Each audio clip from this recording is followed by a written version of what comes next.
Саяси қылмыс па әлде жеке бастың мәселесі ме? Бүгін Шымкентте экс-депутат, қала әкімінің орынбасары Руслан Берденовтің ісіне нүкте қойылды. Оған оқ атқан Ернар Жиенбай 9 жылға бас бостандығынан айырылды.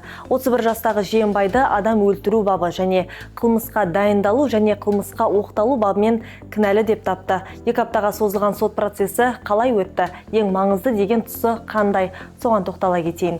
Экс-депутат көпшілікке танымал кәсіпкер әрі шенеунікке оқ атылғаны резонансты оқиға болғаны рас.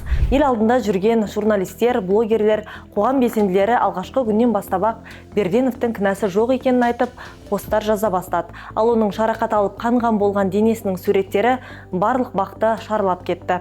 Берденовтың айтуынша, дәрігерлер атылған оқтың бірнешеуін ғана алған. Денесінде 61 бытыра бар, өкпесінің 20%-ын алып тастаған.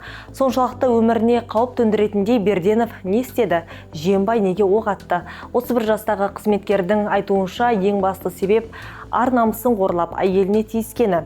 Ернар Жиенбайдың сөзінше, Берденов оның сырт келбетін сөз етіп, арыз жазып қаматамын деген. Әлеуметтік желіде әйелінің суреттеріне лайк басып, ерлі зайыпты ажырасуға дейін бара жаздадық дейді. Бірақ оның сөздерін Берденов толығымен жоққа шығарды.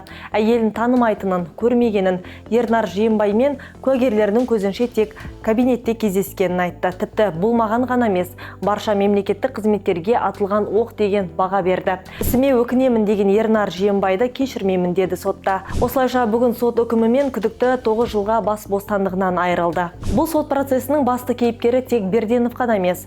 Судья Абинур Қарабаев та журналистке тілін шығарамын деп басы дауға қалды. Оның ашуланған кейіпте тілін шығарғанын тілші Ботагөз Омарова видеоға түсіріп алған. Енді судьяның әрекеті қаншалықты этикаға сай екенін анықтау үшін тексеріс жүргізіледі.